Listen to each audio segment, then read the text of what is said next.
오늘 말씀은 유대인들이 구원자이신 예수 그리스도를 거부하면서 하나님과 멀어졌고 그 때문에 이방인인 우리가 하나님의 은혜로 하나님과 가까워졌음을 말하고 있는 이야기입니다.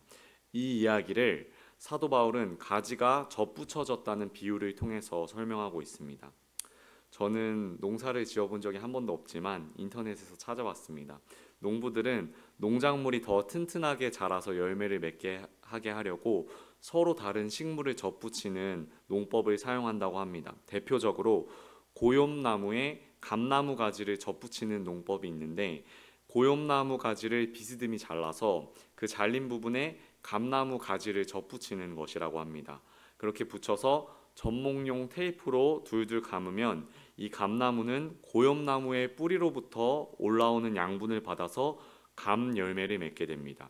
근데 신기한 것이, 그렇게 열매 맺은 감을 땅에 심잖아요. 그러면 감나무가 나올까요? 고엽나무가 나올까요? 고엽나무가 나온다고 합니다. 알고 계시는데 전 처음 알았습니다, 이번에.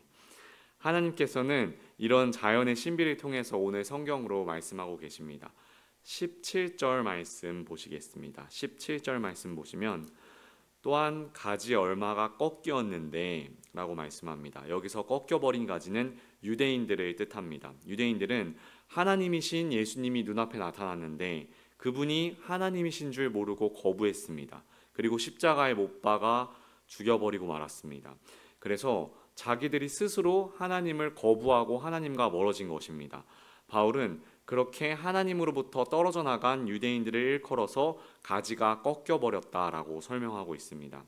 다시 17절 말씀 보시면서 들려주시면 감사하겠습니다. 또한 가지 얼마가 꺾였는데 유대인들이 그렇게 꺾여서 떨어져 나가버렸습니다. 그 뒤에 보시면 돌감람나무인 내가 그들 중에 접붙임이 되어 라고 말씀합니다. 여기서 돌감람나무는 이방인인 우리들을 뜻합니다.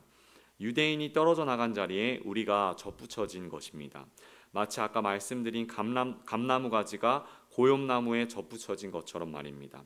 계속해서 말씀 보시면 참 감람나무 뿌리에 진액을 함께 받는 자가 되었은즉 이라고 말씀합니다. 돌 감람나무였던 우리가 참 감람나무에 접붙여짐 받게 되었습니다. 그래서 참 감람나무의 뿌리에서 올라오는 진액을 받게 된 것입니다. 우리가 생명을 누릴 수 있는 원리는 마치 요한복음 15장에 나오는 포도나무 비유와 같습니다. 돌감람나무 가지인 우리는 참 감람나무이신 예수님께 붙여져서 예수님이 주시는 양분을 먹고 살아가게 된 것입니다. 오늘 묵상의 포인트는 바로 이것입니다. 가지가 잘라서 접붙여진 것이 아닙니다. 하나님의 은혜로 접붙여진 것입니다. 18절 말씀 보시겠습니다. 그 가지들을 향하여 자랑하지 말라.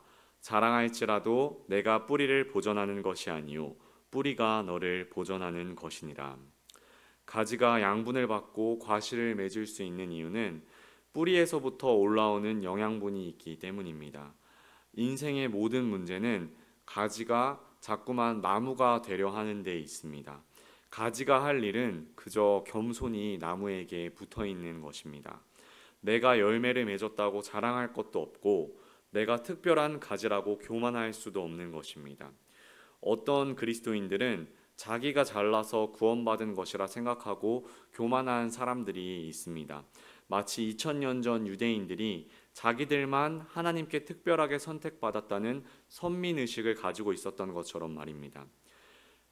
우리나라 속담에 개구리가 올챙이적 생각 못한다는 속담이 있습니다. 우리 모두 예수님을 처음 믿게 됐을 때는 그저 믿게 된 것만으로도 하나님한테 고맙고 감사해서 눈물이 나고 감격하면서 하나님을 찬양하던 때가 있었습니다. 그런데 오랜 세월 믿다 보니 점점점 구원의 감격은 사그라들고 이제는 유대인들처럼 종교적인 문화에 너무 익숙해지고 우리끼리만 너무 친하게 지내는 모습이 있는 건 아닌가 모르겠습니다. 그러다가 새신자들이 교회에 오게 되면 은근히 그들을 배척하고 먼저 믿은 우리끼리의 친분을 과시하고 우리끼리만 어울리려고 하는 모습들이 있는지 모르겠습니다. 우리 교회는 없는데 어떤 교회는 그런 사람들이 있다고 합니다. 20절과 21절 같이 한번 읽어보겠습니다. 20절, 21절입니다. 옳도다. 그들은 믿지 아니함으로 꺾이고 너는 믿음으로 섰느니라. 높은 마음을 품지 말고 도리어 두려워하라. 하나님이 원 가지들도 아끼지 아니하셨은즉 너도 아끼지 아니하시리라. 사랑하는 성도님들, 우리 모두 겸손해야 됩니다.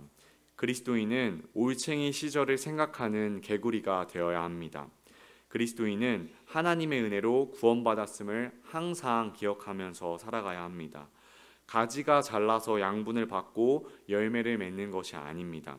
포도나무이신 예수님 곁에 붙어 있기 때문에 그 예수님으로부터 양분을 얻고 우리가 신앙생활을 하면서 선한 열매를 맺어갈 수 있는 것입니다. 오늘 하루도 살아가실 때 십자가의 은혜로 하나님의 자녀 되었음을 깊이 묵상하시기 바랍니다.